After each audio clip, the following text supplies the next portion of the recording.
کی توازن اور اس کی گرمی ہمارے چہروں پر پڑی، سب سے پہلے جو شخص اٹھا ہم نے وہ اللہ کے نبی علیہ السلام کی فجر کی نماز رہ گئی ہے، یہ اللہ کے نبی علیہ السلام نبی ہے، نماز رہ گئی ہے اور سورج نکل آیا، 2 بجے کے لیے اس نے الارم لگایا، سویا رہ گیا، الارم بجا پتہ نہیں چلا، جب اٹھا تو سورج نکلا ہوا تھا، یہ اسی وقت نماز پڑھ لے، یہی نماز کا وقت ہے۔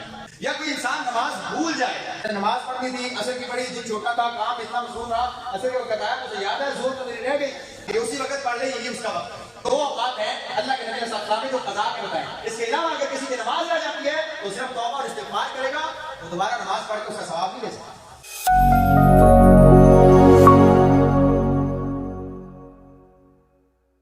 سامعین محترم، اللہ کے نبی صلی اللہ علیہ وسلم کی سیرت کے حوالے سے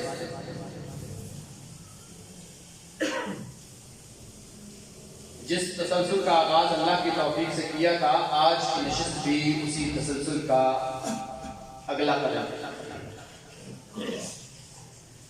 اللہ کے نبی صلی اللہ علیہ وسلم کی سیرت کے حوالے سے اور آپ علیہ السلام کی زندگی کے حوالے سے،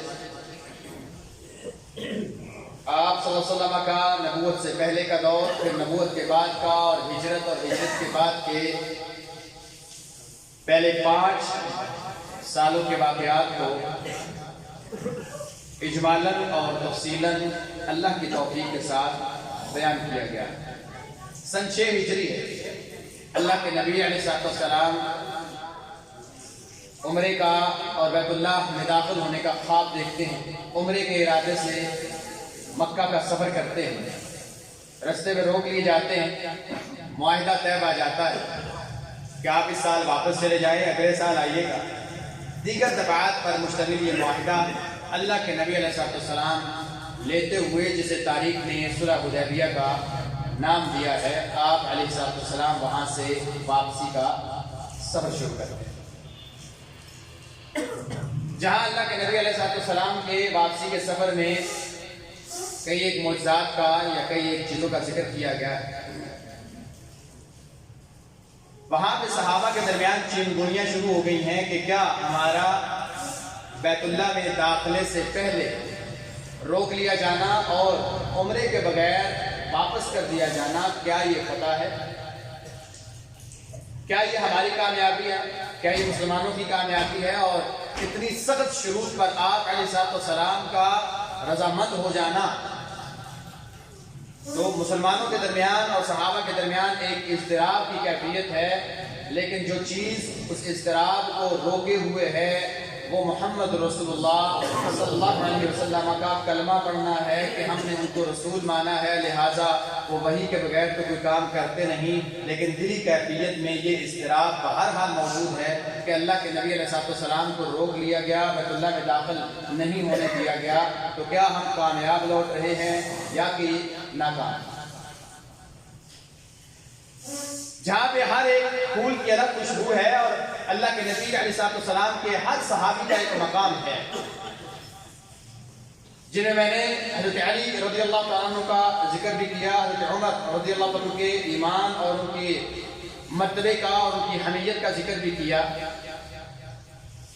وہاں پہ جو بالکل دل سے اضطرابی کیفیت سے مبرہ لوگ ہیں، جن کے دل میں رتی برابر اضطراب نہیں ہے، ان میں پہلے نمبر پر صدیق اکبر رضی اللہ تعالی عنہ، کہ جن سے حضرت عمر بھی جا کے پوچھتے ہیں کہ حضرت صاحب یہ جو معاملات کیے جا رہے ہیں، یہ جو شروط طے کی جا رہی ہیں، کیا یہ درست ہے؟ تو اللہ کے نبی علیہ السلام والے الفاظ ابو بکر بھی بولتے ہیں اور کہتے ہیں کہ اللہ ان کی مدد کرے گا، وہ وحی کے پابند ہیں، لہذا پریشان نہ۔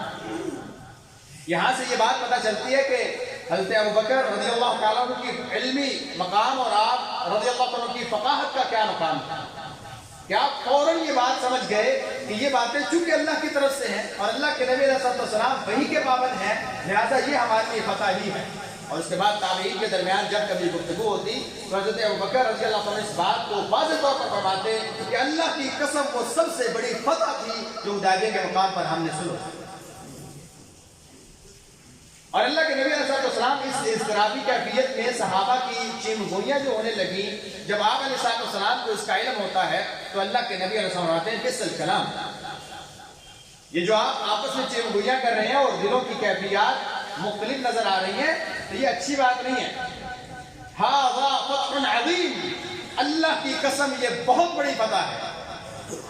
اب یہ اللہ کے نبی علیہ السلام بھی اس کو فتح کنسیڈ کر رہے ہیں اور فرمایا کہ ہم فاتح بن کے لوٹ رہے ہیں. کوئی ایسا معاملہ نہیں ہے.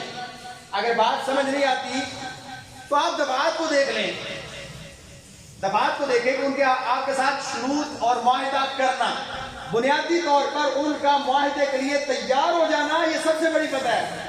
وہ لوگ جو مکے پر آپ کا حق نہیں سمجھتے، وہ سمجھتے ہیں کہ آپ کا مکے پر حق کوئی نہیں ہے، آپ مکے میں داخل نہیں ہو سکتے، لہٰذا آپ کو یہاں پہ دخل اندازی کرنا بالکل ہی خلاف قانون اور خلاف طاقت کو سمجھتے ہیں.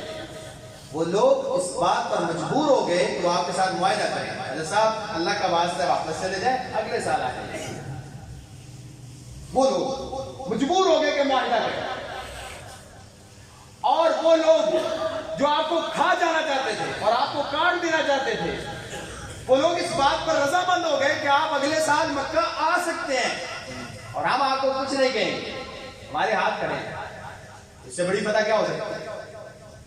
اللہ کے نبی صلی اللہ علیہ وسلم کیا تمہیں یاد نہیں کہ احد کے دن انہوں نے کیا کیا تھا کہ تمہارے کشتوں کے پشتے لگا دیے اور تم میں سے کتنے لوگ بھاگ نکلے اور میں پیچھے کھڑا تم کو بلا رہا تھا اور تم سارے کے سارے بھاگ نکلے تھے، اور انہوں نے کیسے قتل اور کیسے معاملات تمہارے ساتھ کیے تھے، کیا تمہیں یاد نہیں ہے؟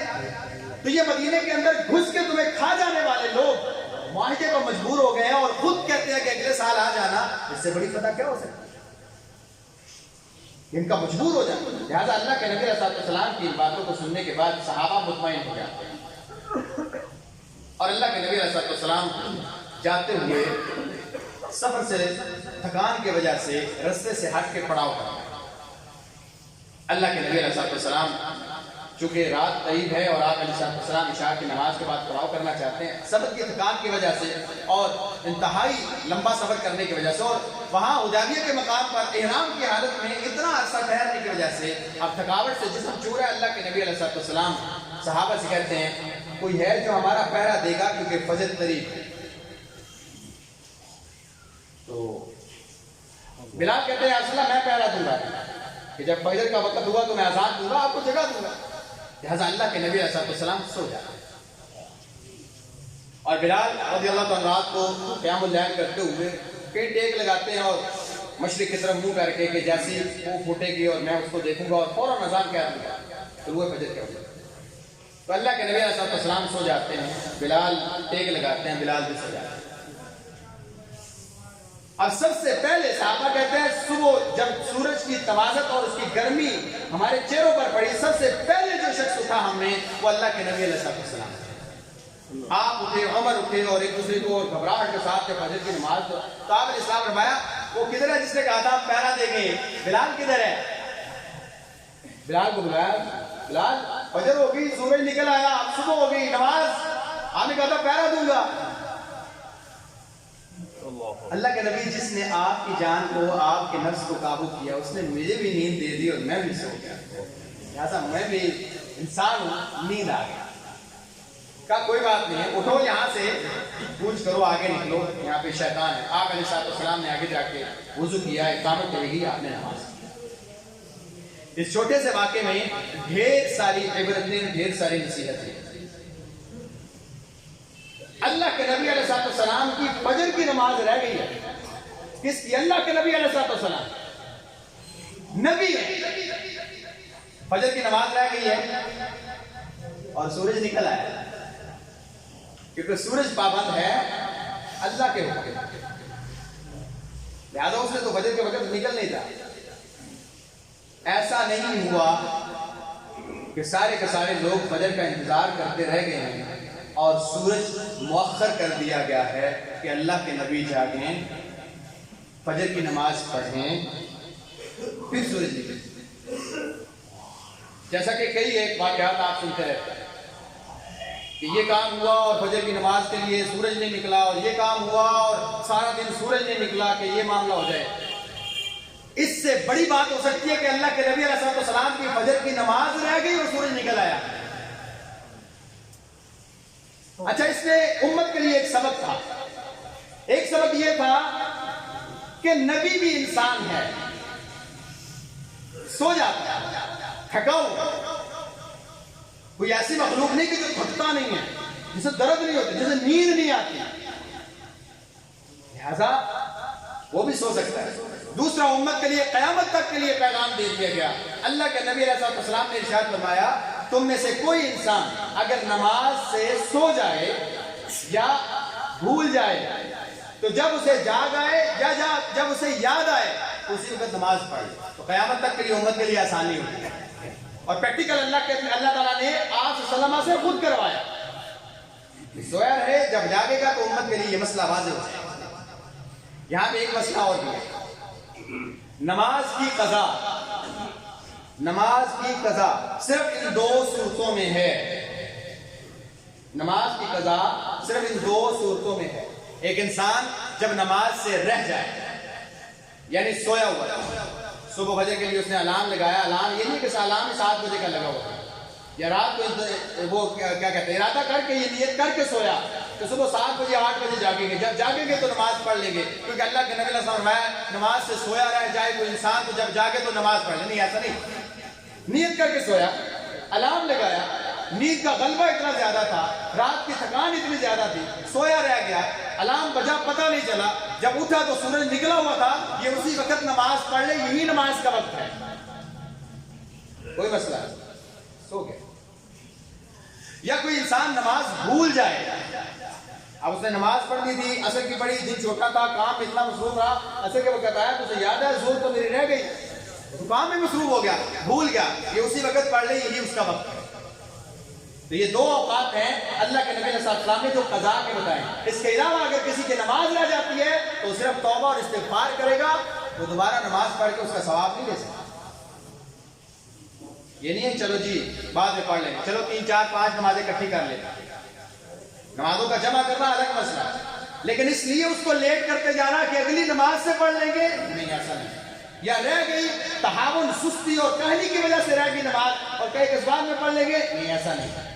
یہ دو اوقات ہیں یا دو وجوہات ہیں جس وجہ سے نمازوں کو مؤخر کیا جا سکتا ہے اور قضا کیا جا سکتا ہے. اس کے بعد اللہ کے نبی علیہ السلام صحابہ فرماتے ہیں جیسے نماز پڑھ کے وہاں سے نکلے، اللہ کے نبی علیہ السلام کے اوپر وحی کی کیفیت تاری ہے. اللہ تعالیٰ نے یہ آیات ہے اور یہ پوری سورہ فتح نازل فرمائی اور فرمایا انا فتحنا لک فتحا مبینا لیغفر لک اللہ ما تقدم من ذنبک وما تأخر. سنیا ہم نے آپ کو فتح مبین سے نوازا ہے.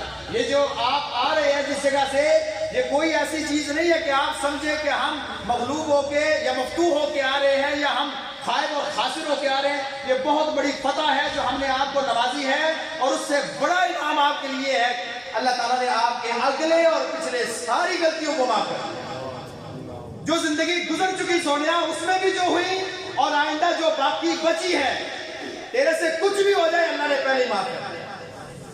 ان آیات کے نزول کے بعد اللہ کے نبی علیہ السلام کا چہرہ جگمگانے لگا، اور آپ علیہ السلام نے صحابہ کو بلا کے کہا اللہ تعالیٰ نے آج مجھ پر جو سورت نازل کی ہے اور اس کی وہ آیات جو آج مجھ پر نازل کی گئی ہیں، اللہ کی قسم جتنی دنیا اللہ نے بنائی ہے اور دنیا کے اندر جتنی نعمتیں پیدا کی ہیں، وہ مال کے اعتبار سے ہو، وہ اولاد کے اعتبار سے ہو، وہ شخصیات کے اعتبار سے ہو، وہ جاہ و جلال کے اعتبار سے ہو، کسی بھی نعمت کا وزن کیا جائے اس نعمت سے ساری کی ساری نعمتیں کم ہیں. اور وہ یہ ہے کہ اللہ نے مجھے کہا میں تیرے اگلے پچھلے سارے گناہ معاف کروں. مجھے سب سے زیادہ پیاری یہ ہے دنیا میں معافی ہاتھ ساری کی ساری جمع کی جائے، اس نعمت کا وزن زیادہ ہے، مجھے سب سے زیادہ پیارا ہے. صحابہ بڑے خوش ہوئے کہ اللہ کے نبی علیہ السلام کو دیکھیں نا جی کیا مقام ہے، کیا مرتبہ ہے، کیا فضیلت ہے کہ اللہ کے نبی علیہ السلام کو کہا گیا اگلے پچھلے سارے گناہ. اور یہ فضیلت اور یہ خصوصیت صرف اللہ کے نبی علیہ السلام کی کہ آپ صلی اللہ علیہ وسلم معصوم عن الخطا، آپ کے اگلے پچھلے سارے گناہ معاف. اور یہی بات قیامت والے دن شفاعت عظمیٰ کے وقت باقی انبیاء کریں. آدم علیہ السلام میں نے تو دانا کھایا تھا، آج تو مسئلہ ہے، چاہے اللہ نے معاف کر دیا فلاں فلاں فلاں فلاں کا اینڈ میں جب پہنچے گا آپ کے تو اگلے پچھلے سارے معاف ہیں. آپ بات کریں تو اللہ کے نبی علیہ السلام فرماتے ہیں میں کھڑا ہوں اور اللہ کے سامنے سفارش کروں. اچھا اب صحابہ بڑے خوش ہیں, اللہ کے نبی علیہ السلام ان سے زیادہ خوش ہیں. اب دیکھیں صحابہ کا شوق دیکھیں, شوق دیکھیں. صحابہ کہتے ہیں یا رسول اللہ صلی اللہ علیہ وسلم یہ تو آپ کے لیے ہے, ہم جو وہاں سے نکلے آپ کی دعوت پہ لبیک کا, آپ کو رسول دیوا, آپ نے کہا ہم نکل کے یہاں کہاں مہینہ ڈیڑھ ہو گیا, ہم یہاں آپ کے پیچھے پیچھے پیچھے پیچھے, جیسے آپ نے شروع طے کی ہم نے مانا, اب واپس آ رہے ہیں, واپسی پر آپ کے لیے انعام کا تو اعلان ہو گیا, ہمارے لیے یعنی اللہ ہمیں کیا دے گا. انس بن مالک رضی اللہ تعالیٰ فرماتے ہیں ہمیں کیا, صحابہ کہتے تھے یا رسول اللہ آپ کے لیے انعام کا اعلان ہوا, ہمارے لیے اللہ نے کیا رکھا ہے. تو اللہ تعالیٰ نے آیات نازل فرمائی یدخل المؤمنین والمؤمنات جنات تجری من تحتها الانہار خالدین فیہا, دو انعام دیے جائیں گے, اور یہ دو انعام عام نہیں ہیں.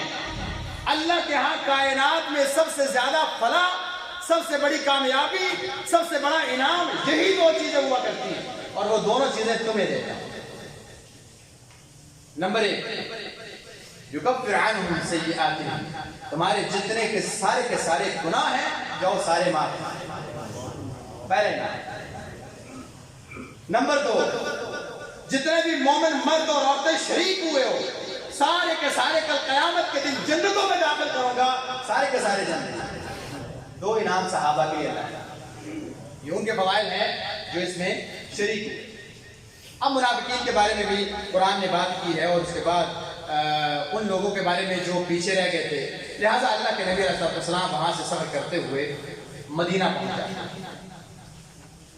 لیکن مدینہ میں پہنچنے کے بعد جو معاملات ہوئے اس سے پہلے ایک چھوٹی سی بات جو سورہ فتح میں اللہ تعالیٰ نے نازل کی. اللہ تعالیٰ فرماتے ہیں انا ارسلناک شاہدا ومبشرا ونذیرا لتؤمنوا باللہ ورسولہ وتعزروہ وتوقروہ وتسبحوہ بکرۃ واسیلا. اسی سورہ فتح میں اللہ فرما رہے ہیں کہ میں نے تمہیں معاف بھی کیا, تمہیں جنت بھی دے دی, دونوں چیزیں دے دی.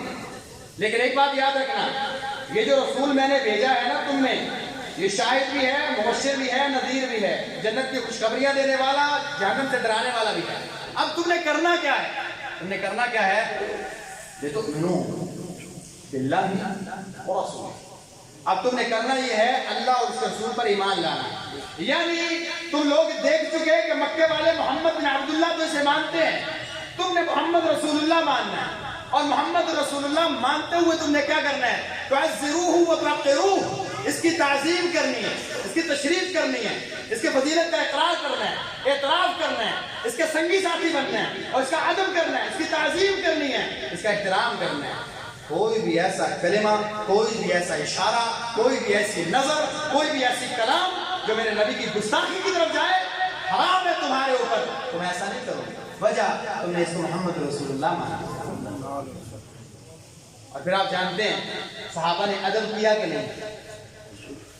صحابہ کہتے ہیں اللہ کے نبی علیہ السلام کی مجلس کے اندر بیٹھے ہوئے, اللہ کی قسم اللہ کے نبی علیہ السلام کے چہرے کو جی بھر کے یا آنکھ بھر کے ہم میں سے دیکھ کوئی نہیں سکتا تھا. تشریفاً و تکریماً اللہ کے نبی کا ادب کرتے, احترام کرتے, ان کے چہرے کو بھر کے دیکھ نہیں سکتے. تابعین کہتے ہیں ہم نے کتنے صحابہ کو دیکھا کہ وہ جب آپ علیہ السلام کی بات کرتے تو بات اس انداز سے کرتے کہ ان کے انداز سے پتا چلتا کہ آپ اللہ کے نبی علیہ السلام کی بات کر رہے ہیں, بات کا اقرار. اور صحابہ کہتے ہیں ہم نے اللہ کے نبی علیہ السلام کے مجالس میں جب بھی بیٹھے ایسا ہوتا تھا ہمارے سروں پر پرندے بیٹھے ہیں, جیسے سارے لائیں گے پرندے اڑ جائیں. تعظیم, تشریف, احترام.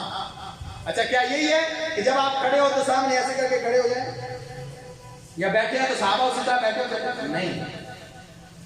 اللہ کے نبی علیہ السلام کا سب سے بڑا احترام یہ ہے آپ کو محمد رسول اللہ ماننا, آپ پر ایمان لانا, آپ کی تعلیمات کو تسلیم کرنا اور اس کے مطابق زندگی گزارنا, اور اللہ کے نبی علیہ السلام کی تعلیمات کو ساری کی ساری دنیا کی تعلیمات سے اعلیٰ اور افضل ماننا, یہ سب سے پہلا ہے.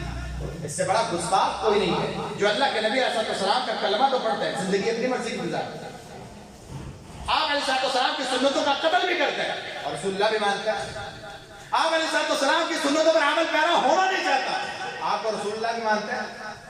کلمہ بھی پڑھتا ہے، آپ علیہ السلام کی سیرت سے غافل بھی ہے، آپ کی تعلیمات سے غافل بھی ہے، اعتراض بھی کرتا ہے، اور زندگی بھی اپنی مرضی کی گزارتا ہے اور کہتا ہے کہ اللہ کے نبی علیہ السلام کا کلمہ پڑھتا ہوں اور حرمت رسول پہ جان قربان کرنے کے دعوے بھی کرتا ہے اور بڑی بڑی باتیں کرتا ہے۔ ایسا انسان گستاخ ہو سکتا ہے، آپ کا باادب نہیں ہو سکتا۔ یہ نام کے دعوے ہیں سارے کے سارے۔ اصل ادب اور احترام یہ ہے، اللہ کے نبی علیہ السلام کو اگر آپ نے نبی اور رسول مانا ہے تو اللہ کے نبی علیہ السلام کی تعلیمات کے مطابق زندگی گزارے۔ پھر محبت کا وہ لیول ہو کہ اللہ کے نبی علیہ السلام کی بات آ جائے تو ان کی بات کے بعد کسی اور کی بات نہ، یہ آپ علیہ السلام کا ادب ہے، یہ احترام ہے۔ ہمارے سامنے ایک چھوٹی سی خواہش آ جائے، بچے کی ہو، بڑے کی ہو یا اپنی ہو، ہم اس خواہش کو زیادہ پریفر کرتے ہیں اللہ کے نبی علیہ السلام کی بات۔ تو آپ کیسے کہہ سکتے ہیں ہم باادب ہیں اور بڑا احترام کرتے ہیں اللہ کے نبی علیہ السلام کا؟ اس سے بڑی گستاخی کوئی نہیں کہ ایک انسان اللہ کے نبی علیہ السلام کا کلمہ پڑھے اور اس کے بعد باتیں اپنی بنوائے، اس سے بڑا بے ادب کوئی نہیں۔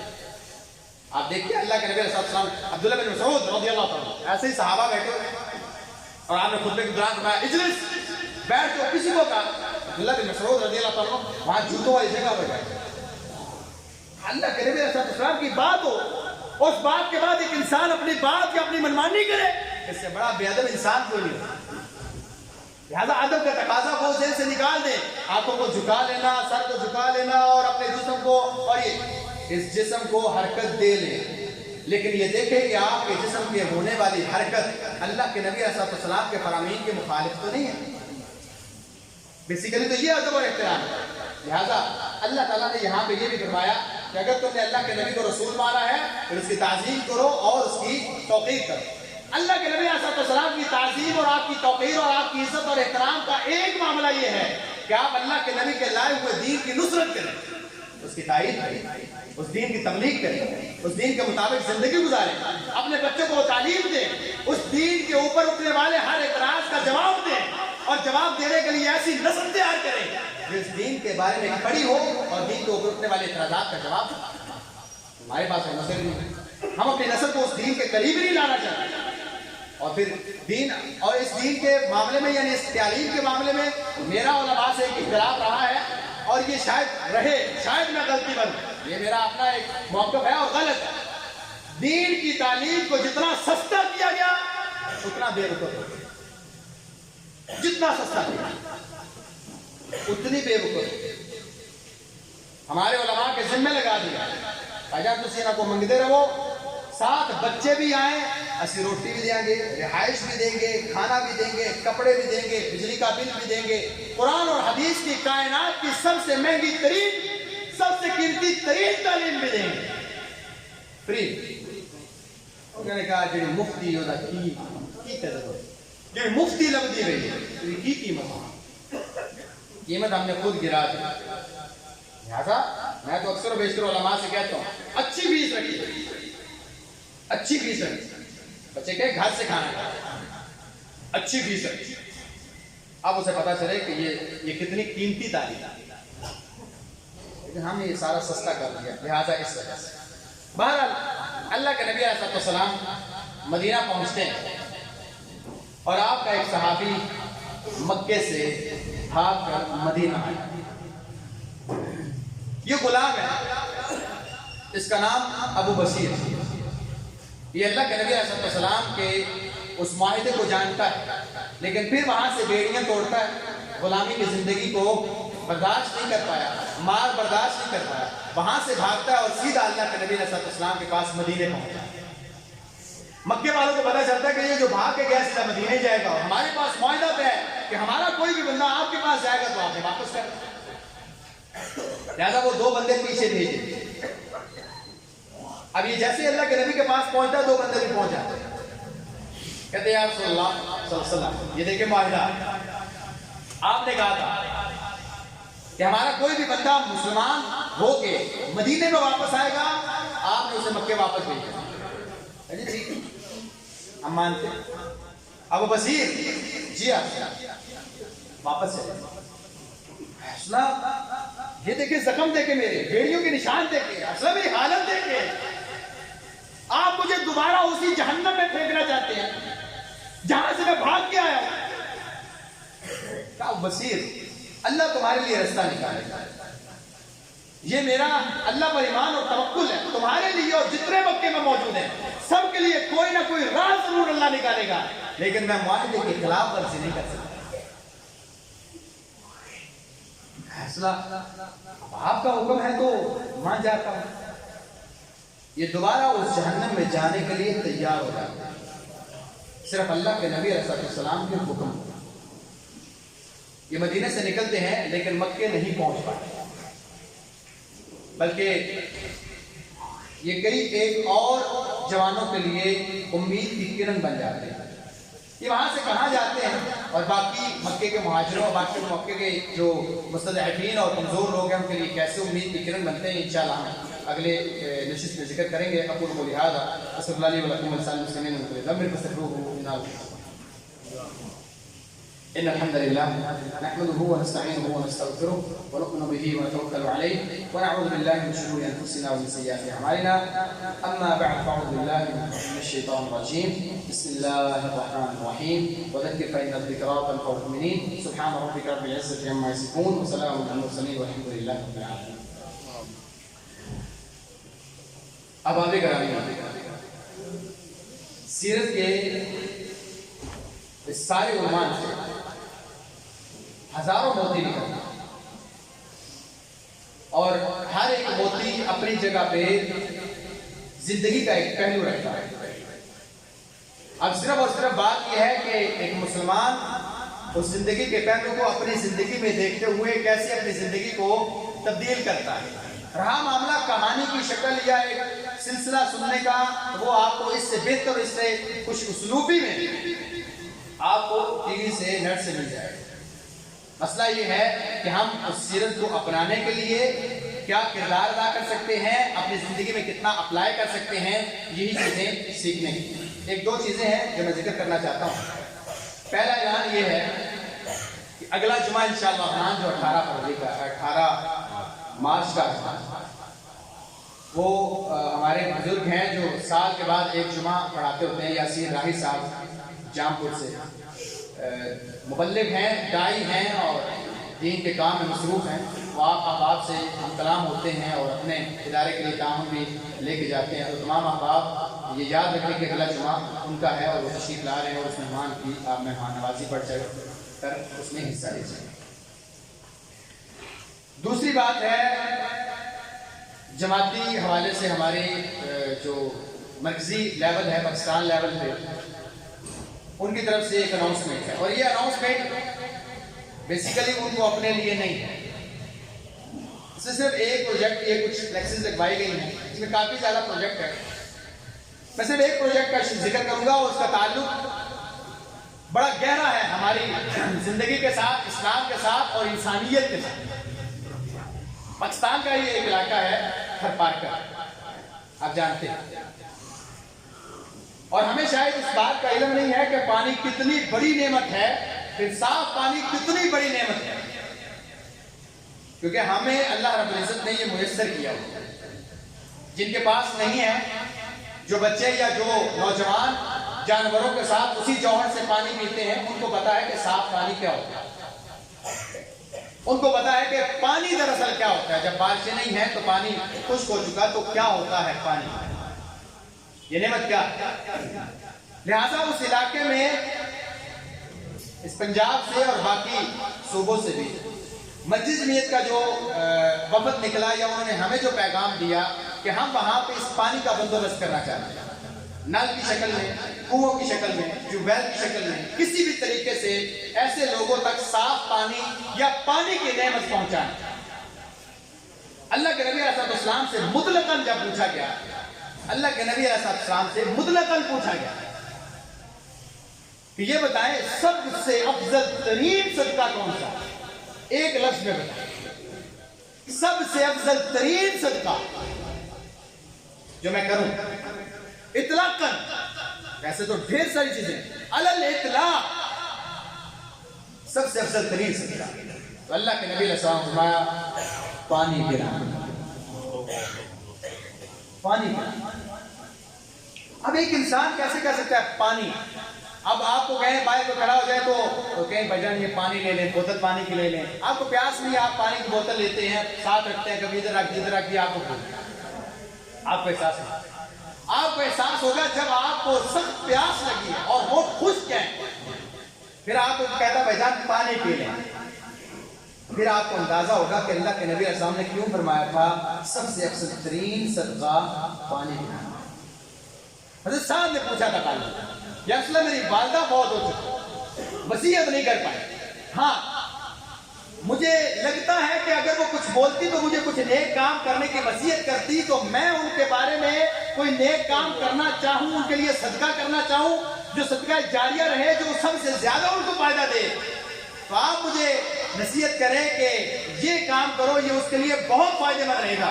تو اللہ کے نبی علیہ السلام نے فرمایا ان کی طرف سے پانی پلاؤ، یعنی کوئی کنواں بنوا دو، کوئی نل لگوا دو، جب تک لوگ پانی پئیں گے والدہ کو بہت زیادہ فائدہ ہوگا۔ یہ علی اطلاق میرا یہ آپ لوگوں سے اپیل کرنا اس لیے ہے کہ اس کنویں کی مالیت مختلف ہیں، بڑا کنواں اتنے کا ہے، نل اتنے کا ہے، یہ ہے فلاں، آپ میں سے جو بھی احباب پورا نل ذمہ لینا چاہتے ہیں تب کر دیں، کچھ خاص اماؤنٹ ذمہ لینا چاہتے ہیں کہ جی ہماری طرف سے یہ وہاں پہ یہ کام کروا دیں، تو آپ کھڑے ہو کے بھی کہہ سکتے ہیں کہ میرے ذمہ یہ ہے، یہ سنت عثمانی ہے، اور بعد میں اگر جمعے کے بعد مجھے ملنا چاہیں تو آپ احباب اس میں شرکت کر سکتے ہیں۔ میں ماں اور بہنوں سے بھی التماس کرتا ہوں کہ وہ بھی عورتوں سے تعاون لے لیں یا نیچے والے حال سے بھی تعاون کو اکٹھا کر لیا جائے، جو احباب بعد میں مجھے ملنا چاہتے ہیں وہ بعد میں بھی مل لیں۔ آخری مجھے کافی میسج آئے اس جمعے سے پہلے، یا کچھ لوگوں نے یا کچھ احباب جن کے عناوین چلتے رہتے ہیں، ہر جمعے بدلتے رہتے ہیں، انہوں نے کہا جی بیٹی کی عصمت پر یہ جمعہ پڑھایا جائے، جو اتنا بڑا معاملہ ہوا میاں والی، ایک بچی پیدا ہوئی 7 دن کی تھی، اسے 5 گولیاں مار کے مار دیا۔ کیا آپ یہ بہت بڑا سمجھتے ہیں؟ ہاں جی بہت بڑا ہوا، بہت بڑا ظلم، ہاں جی بہت بڑا۔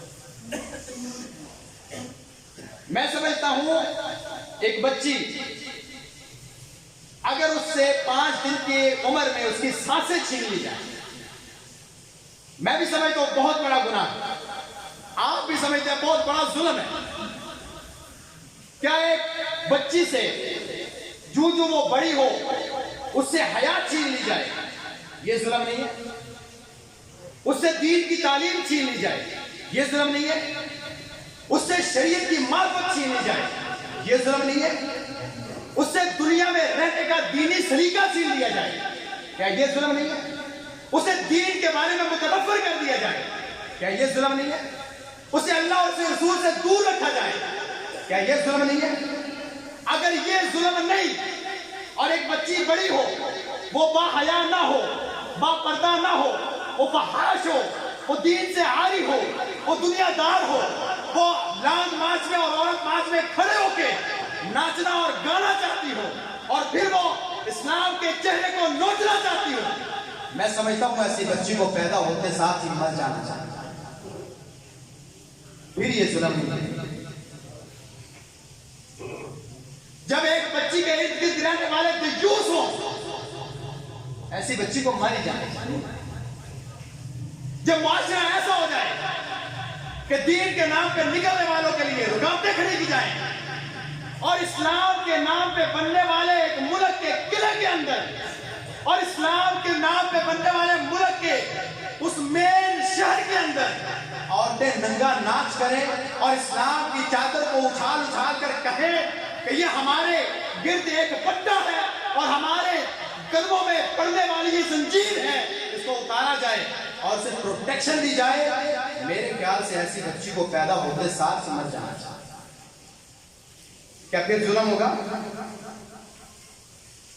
کیا یہ ظلم نہیں ہے آپ لوگوں کے نزدیک؟ اور مجال ہے، حرام ہے کسی بھی ذمہ دار کے کان پہ چوں تک رینگتی ہو کہ ایک عورت کھڑے ہو کے کہہ رہی ہے میرا جسم ہے، میری مرضی ہے، میں چاہوں جس کے مرضی ساتھ سوؤں، جب مرضی اٹھوں، میرے خامد کا کوئی حق نہیں بنتا وہ مجھے کہے یہ کپڑے پہنو۔ یہ دین کی تعلیمات کہاں ہے؟ دین کے نام پہ بننے والے ملک کے ٹھیکیدار کدھر ہیں؟ اور کدھر ہیں وہ لوگ جو ان کے ہر سیاہ اور سفید پر پردے ڈالتے ہوئے صرف جماعت کی وابستگی کی خاطر ہر ایک چیز کو مانتے چلے جا رہے ہیں؟ کدھر ہیں؟